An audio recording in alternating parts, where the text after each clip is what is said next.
Man, it's 2 a.m. I can't remember ordering anything. No sender. That's weird.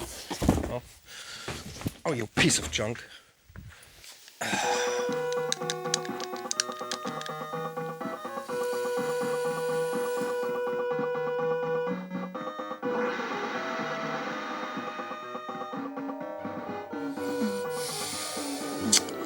No.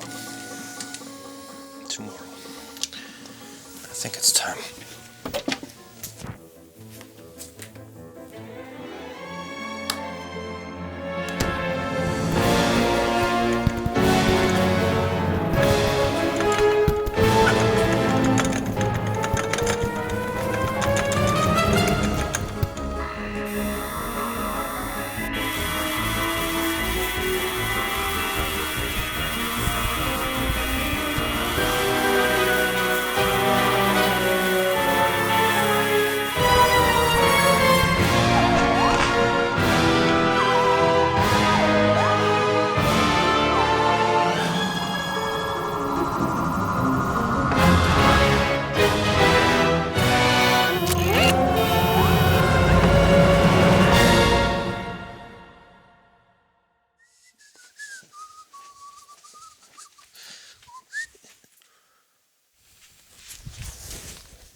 What the hell? You dumbass cave Ken, I will kill you. Wait. You are R.O.B the robot. Yes, and I will kill you. Wait. Why? By the way, I really like that episode of The Angry Video Game Nerd. Especially when he blew out your batteries. Who sent you? I got reassembled from YouTube haters and sent out to erase creators that are making mistakes in their videos. Erase them from existence. But before, here is a message from my hater sponsors. Oh god, I knew this day would come. Learn how to speak English. Well, I speak multiple languages. What was the point of this video when nothing happens? I was experimenting with my You laser. suck.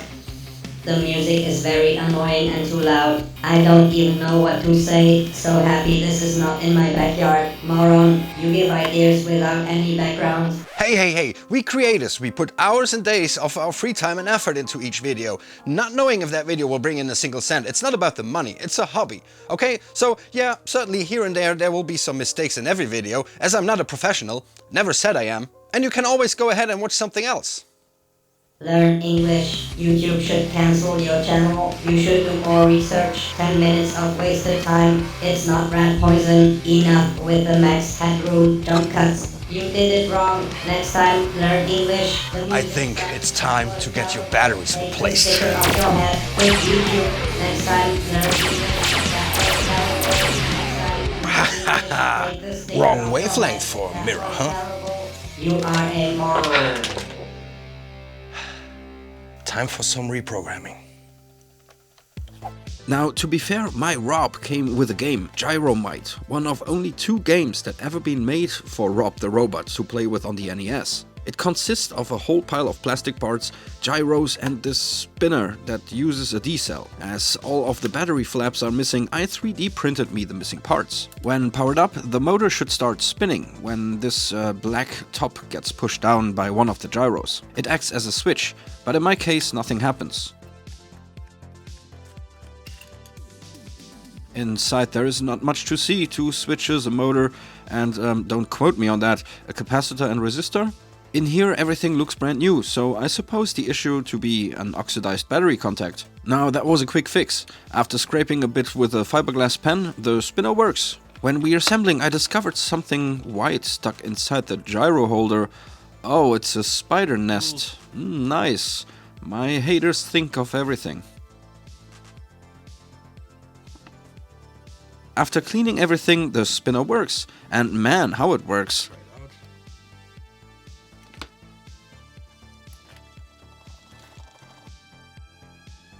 Now to the gyros. Here you see the difference of a already cleaned and a dirty one. As so often, glue disintegrates over the years, but a good occasion to see inside of one of the gyros. There is quite a hefty steel washer inside to give the gyro the required mass. After cleaning out most of the glue residue, I add some PVC glue to glue the top cover back onto the gyro base. To clean the rusted tips, the spinner comes in handy. With the fiberglass pen and a strip of sandpaper, they now look way better. It was at that moment I noticed the top is not badly scratched at all, but the spinners still have their original protective film on them. That's a win, as it raises the resale value, but this particular one is in pretty bad shape. I don't know if it's old battery acid or washing powder of some sort. It scrapes off, but therefore I need to remove the protective film on that one. Pull off film ASMR.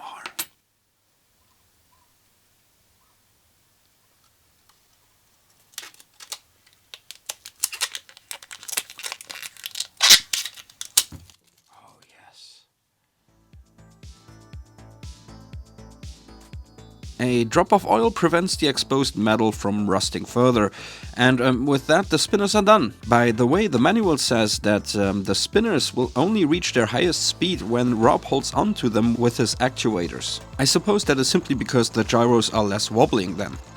Next I disassembled the controller holder.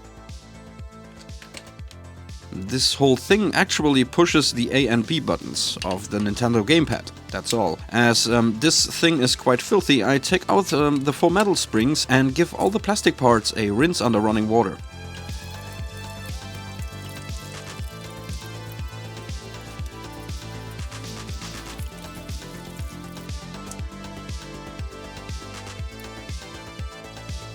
I add some drops of oil here. This is not to lubricate, as plastic parts tend to jam or lock up when using oil. The oil is only to prevent the metals from rusting further. Now the main attraction, R.O.B, the killing machine robot. This guy looks absolutely awesome. But other than R.O.B, the battery terminals are pretty oxidized and look pretty bad. This terminal is in such bad condition that scraping probably does not help.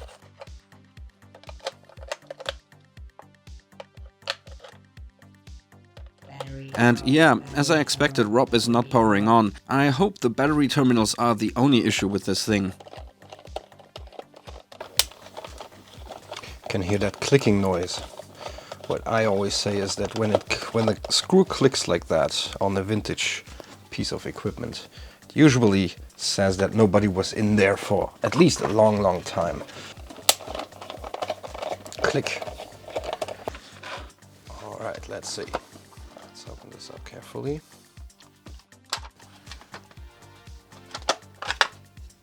There we go. Now, this is the control cable that runs up to R.O.B's head.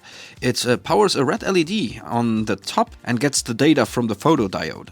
I pry out the battery terminal, dump it into some vinegar and let it sit for some hours. By the way, vinegar is awesome to remove rust, also on bolts and screws. Okay, I set my bench power supply to 5.6 volts. Turn this off for now. So let's see if we can get any life out of this thing. Let's clamp this on here. We'll just hold it onto the plus terminal. And let's try to turn it on. Oh wow. It's alive! But as you can hear, R.O.B runs on life support, coughing out his last breath before probably go up in flames. So I try to bring him back. There are 3 gearboxes, one for each axle. Down here is the pan axis that makes R.O.B move left and right. And as you may know from other videos about R.O.B, this is a common problem. This black spring washer thing applies pressure to hold the plastic gear and the metal plate together. The plastic gear is not supposed to be moving freely. Nintendo designed this in a way that you should not move any axle axis from Rob by hand, but if you do so, this mechanism slips, avoiding any damage to the gears. Over the years it seems like the spring lost much of its tension, so that the gear starts to get loose, what causes Rob to lose strength in order to move properly. A simple fix is super glue, but keep in mind that when this is glued together and you move Rob by hand, it will probably break loose again. This is ceramic grease. I found this online at a model shop. It is meant to be used with plastic gears, or everywhere where plastic meets metal. To eliminate Rob's death screams, I add a small amount to each gear. Now I can feel that there is way more resistance, and yeah, he sounds a bit better already.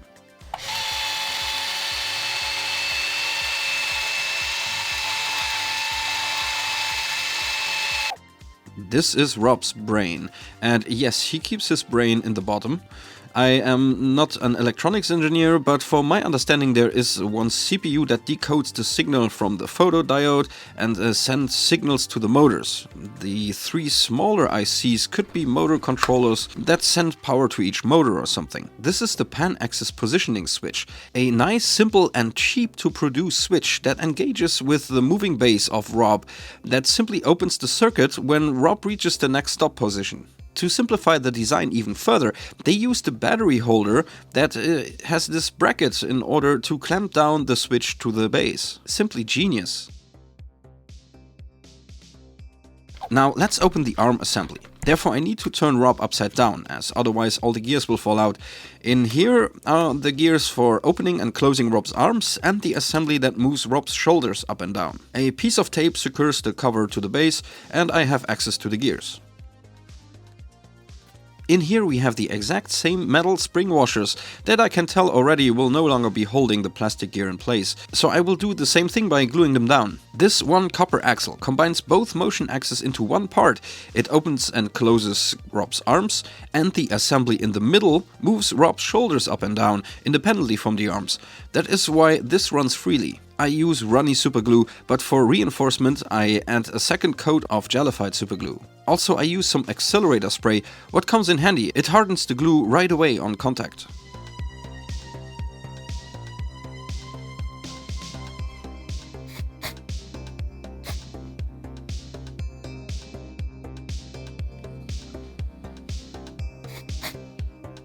I just discovered this crack. It looks like it has been there for a long time as it has this green tint. Also, this gear seems to be still nicely attached to the axle. I will leave it for now and add some more super glue to that just to reinforce it a bit. But this makes me run into a problem. You see that the axle does not fit 100% into the bracket. That is because I accidentally put too much super glue and thickened the axle, so I have to scrape off some using an X-Acto knife. Et voila! Last I add some more ceramic grease and reattach Rob's arms. Watch out for these little fellers. They have mirror teeth, so you need to put them in the right way. Left on left and right on right, the way you took them out.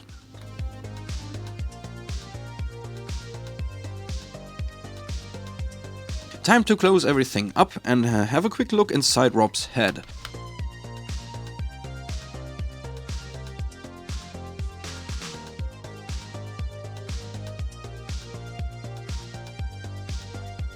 Not much to see in here, but interestingly, only one eye actually has a photodiode. There is a black cardboard light blocker to avoid any unwanted light from entering, and a chip what I assume decodes the light flashes from the NES and converts it into a signal for the mainboard. Head surgery successful completed. Time to clean off that gunk of the battery terminals, and you see the wonders of vinegar here. Before reassembling everything and clean the entire thing.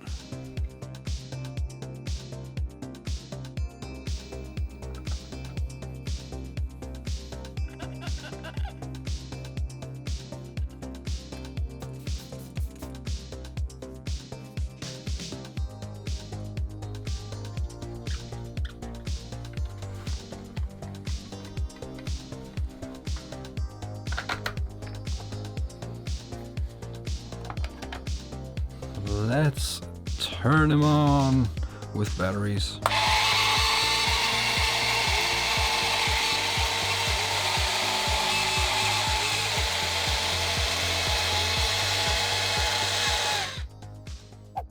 robot operating buddy. He survived surgery and seems to be working. Time to put all the stuff he needs to play Gyromite, and let's try him out.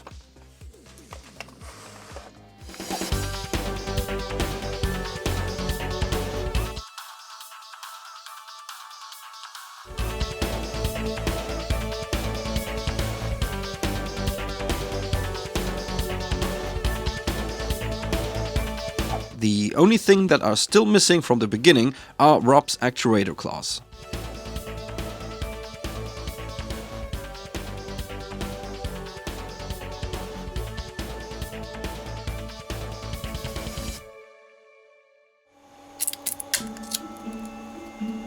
I know it's a little bit early for Christmas, Rob, but I got a present for you.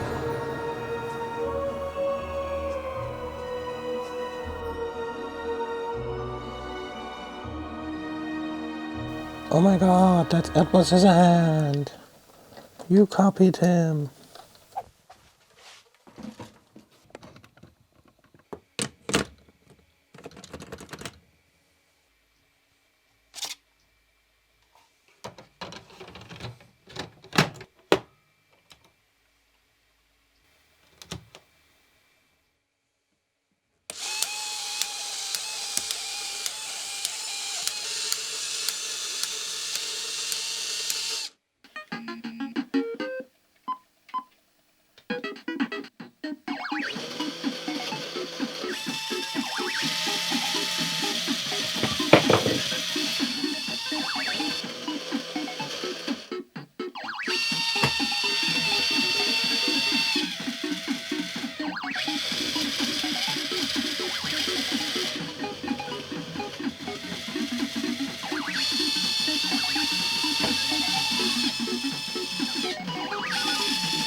It sucks, actually.